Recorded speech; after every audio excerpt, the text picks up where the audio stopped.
Hi hello എല്ലാവർക്കും ഗീതാ ഗോവിന്ദം സീരിയലിൻ്റെ റിവ്യൂവിലേക്ക് സ്വാഗതം. റിവ്യൂവിലേക്ക് പോകുന്നതിന് മുമ്പ് ആദ്യമേ തന്നെ പറയട്ടെ, ആരെങ്കിലും നമ്മുടെ ചാനൽ സബ്സ്ക്രൈബ് ചെയ്യാതെ കാണുന്നവരുണ്ടെങ്കിൽ ഒന്ന് ചെയ്തോളൂ. അതോടൊപ്പം തന്നെ ബെല്ലൈക്കൺ കൂടി ക്ലിക്ക് ചെയ്യാനും മറക്കരുത്. അപ്പോൾ നമുക്ക് നേരെ റിവ്യൂവിലേക്ക് പോവാം കേട്ടോ.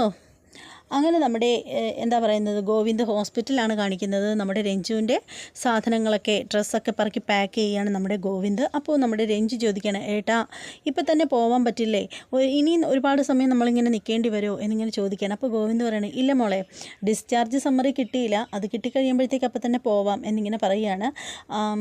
അപ്പോൾ രഞ്ജു പറയുകയാണ്, ഗീതുവിനെയും കാണുന്നില്ലല്ലോ, അവളുടനെ വരും, ഞാൻ വിളിച്ചപ്പോൾ പറഞ്ഞായിരുന്നല്ലോ എന്നിങ്ങനെ പറഞ്ഞുകൊണ്ട് നിൽക്കുമ്പോഴത്തേക്ക് നമ്മുടെ രാധികാമ്മയുടെ കോള് വരികയാണ് നമ്മുടെ ഗോവിന്ദിന്. അങ്ങനെ ഗോവിന്ദ് കോൾ എടുക്കുകയാണ്. അപ്പോൾ രാധികാമ്മ പറയണം, കണ്ണാ എനിക്ക് നിന്നെ ഉടനെ തന്നെ കാണണം, നീ എത്രയും പെട്ടെന്ന് അറയ്ക്കലേക്ക് വരണം എന്ന് പറയുകയാണ്. അപ്പോൾ ഗോവിന്ദ് ചോദിക്കണം, അയ്യോ അമ്മേ, ഞാനിപ്പോൾ ഹോസ്പിറ്റലിലാണല്ലോ, ദേ രഞ്ജുവിനെ ഇപ്പോൾ ഡിസ്ചാർജ് ചെയ്യും, രഞ്ജുവിനെയും കൊണ്ട് ഞാൻ അങ്ങോട്ട് വരികയാണ്, നമുക്ക് അവിടെ വന്നതിന് ശേഷം കാണാം എന്ന് പറയുമ്പോൾ, അത് പറ്റില്ല, അവളെ ഇവിടെ കൊണ്ടുവരുന്നതിന് മുമ്പ് എനിക്ക് നിന്നെ കാണണം എന്ന് പറയുകയാണ്. അപ്പോൾ ഗോവിന്ദ് പറയണം, അമ്മയ്ക്ക് എന്തെങ്കിലും പറയാനുണ്ടെങ്കിൽ അമ്മയ്ക്ക് ഫോണിൽ കൂടെ പറഞ്ഞൂടെ, നമുക്ക് ഫോണിൽ കൂടെ എന്ത് പ്രശ്നം ഉണ്ടെങ്കിലും പരിഹരിക്കാമല്ലോ, എന്താ ഇപ്പോൾ കാര്യം? അതൊന്നും പറ്റില്ല കണ്ണാ, എത്രയും പെട്ടെന്ന് നീ ഇവിടെ വീട്ടിലേക്ക് വരണം, ഇവിടെ വന്നതിന് ശേഷം അവളെ എവിടെ കൊണ്ടുപോകണ്ട എന്നുള്ള കാര്യത്തിലൊക്കെ തീരുമാനിക്കാം, നീ ഇപ്പം തന്നെ വരണം, ഇനി ഇതിലൊരു മാറ്റമില്ല എന്ന് പറഞ്ഞിട്ട് നമ്മുടെ രാധികാമ്മ ഫോൺ കട്ട് ചെയ്യുകയാണ്.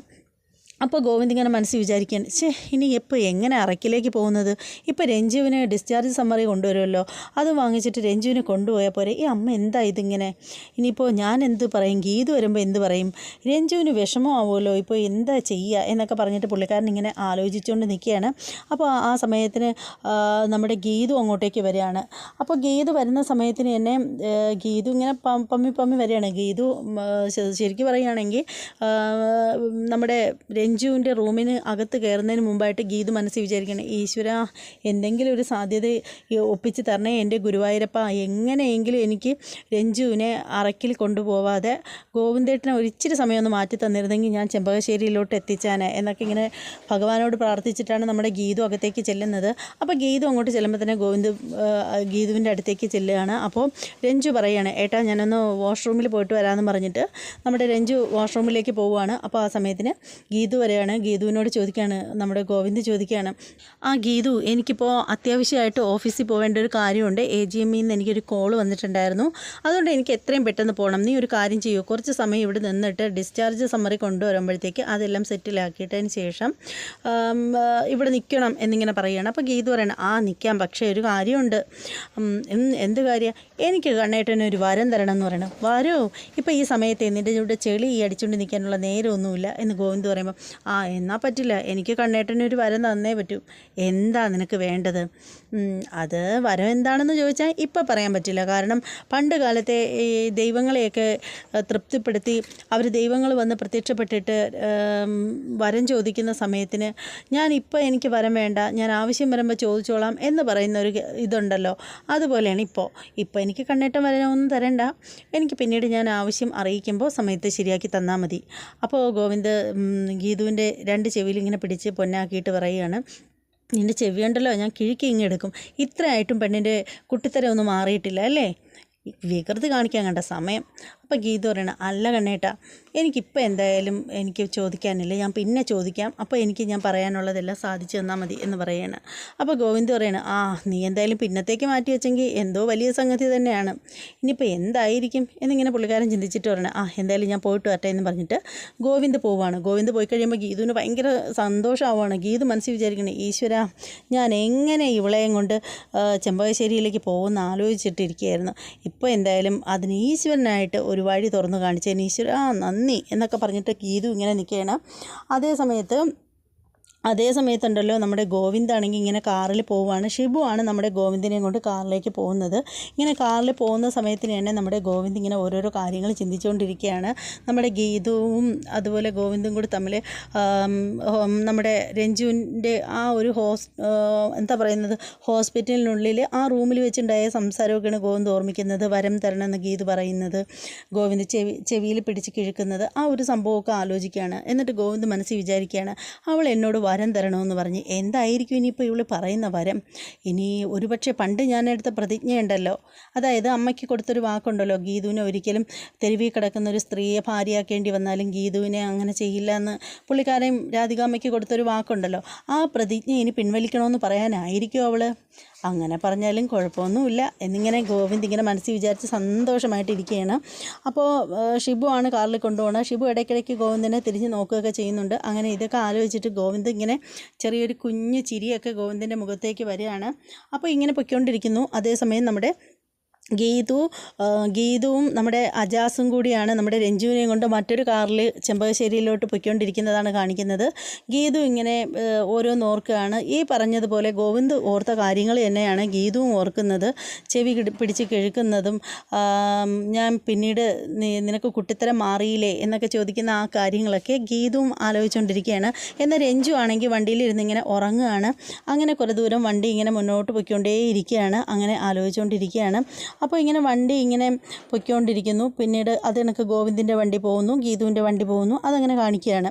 അതിന് ശേഷം കാണിക്കുന്നതെന്ന് വെച്ചാൽ നമ്മുടെ ഗീതു നേരെ ചെമ്പകശ്ശേരിയിൽ എത്തിയിരിക്കുകയാണ് നമ്മുടെ രഞ്ജുവിനെയും കൊണ്ടിട്ട്. അവിടെ എത്തിക്കഴിയുമ്പോഴത്തേക്ക് ഗീതു പറയാണ്, ആ രഞ്ജു എഴുന്നേക്ക്, വീടെത്തി എന്ന് പറയുമ്പോൾ, ആ ഗീതു ഞാൻ കുറച്ച് ഉറങ്ങിപ്പോയി, അത് സാരമില്ല, അതിനെന്താ എന്ന് പറയുകയാണ്. അങ്ങനെ നമ്മുടെ രഞ്ജു വണ്ടിയിൽ നിന്ന് ഇറങ്ങുകയാണ്. ഇറങ്ങിയിട്ട് നോക്കുമ്പോഴത്തേക്ക് കാണുന്നത് ചെമ്പകശ്ശേരി എന്ന് എഴുതിയിരിക്കുന്നതാണ്.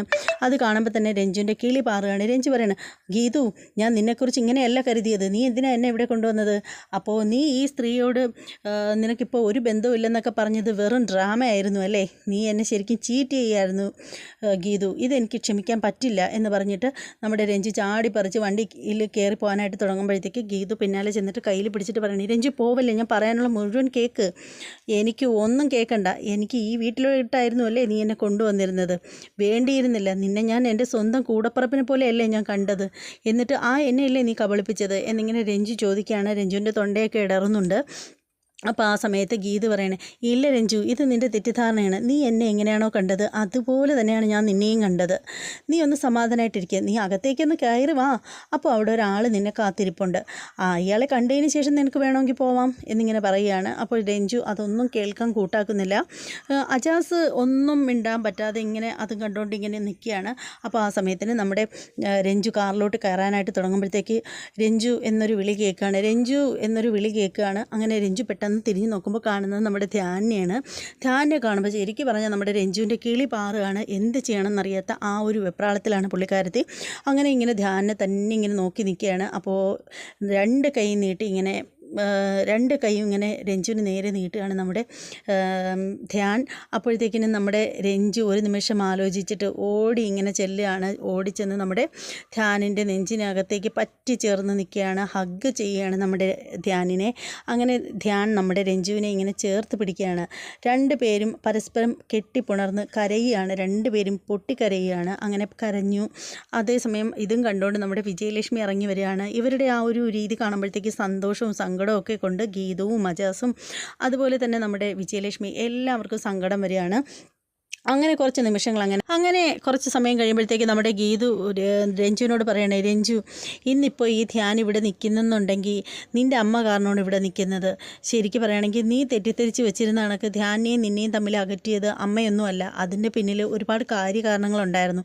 ഇന്നിപ്പോൾ ധ്യാനെ ഇവിടെ കൊണ്ടുവന്നത് നിൻ്റെ അമ്മ തന്നെയാണ്. അതുകൊണ്ട് നീ ഇനി ഒരിക്കലും അമ്മയെ തള്ളി പറയരുത് എന്നിങ്ങനെ പറയുകയാണ്. അങ്ങനെ നമ്മുടെ ദയനീയമായിട്ട് നോക്കുകയാണ് നമ്മുടെ രഞ്ജു ഇങ്ങനെ നോക്കുകയാണ് നമ്മുടെ വിജയത്തിനെ.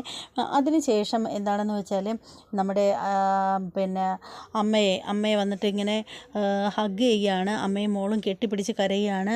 ശിവരഞ്ജിനിയും അതുപോലെ നമ്മുടെ വിജയലക്ഷ്മിയും കൂടി തമ്മിൽ ഹഗ് ചെയ്ത് കരയുകയാണ്. അപ്പോൾ അതിനുശേഷം എല്ലാവരെയും അകത്തേക്ക് വിളിക്കുകയാണ്. ഗീതുവിൻ്റെ കയ്യിൽ പിടിച്ചിട്ട് വിജയലക്ഷ്മി അകത്തേക്ക് കയറി വാ മോളെ എന്നിങ്ങനെ പറയുകയാണ്. അജാസും അവരെല്ലാവരും കൂടി അകത്തേക്ക് കയറി ചെല്ലുകയാണ്.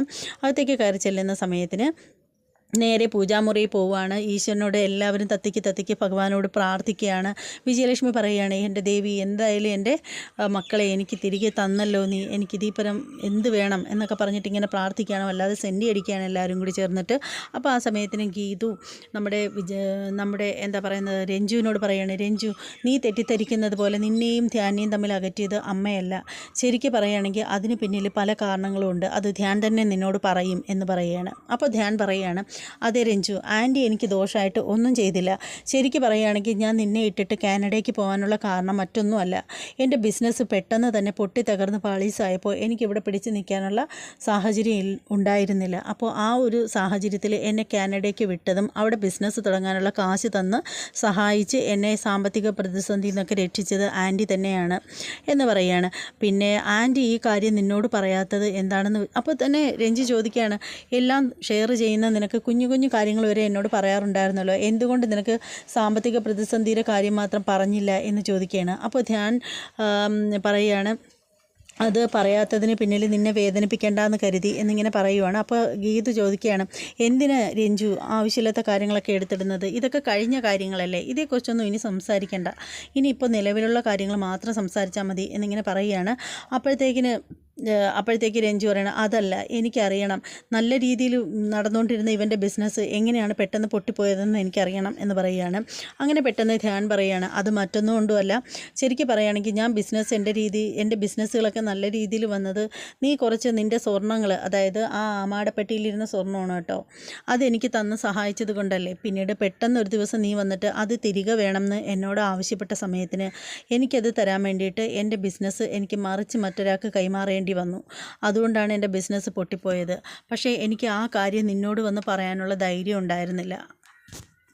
നീ അറിഞ്ഞു കഴിഞ്ഞാൽ എന്നെ കാനഡയ്ക്ക് എങ്ങും വിടില്ലെന്ന് എനിക്കറിയായിരുന്നു. അതുകൊണ്ടാണ് ഒരക്ഷരം പോലും മിണ്ടാണ്ട് ഞാൻ പൊക്കളഞ്ഞത്.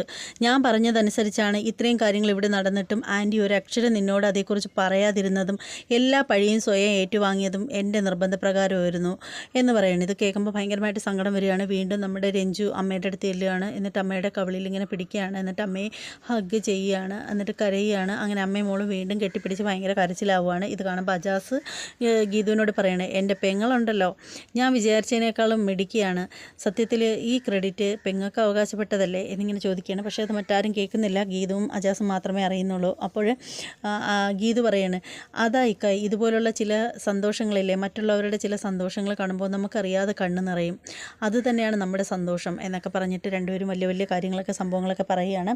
അപ്പോൾ അതേസമയത്ത് നമ്മുടെ ഗോവിന്ദും ഷിബുവും കൂടി വരികയാണ്.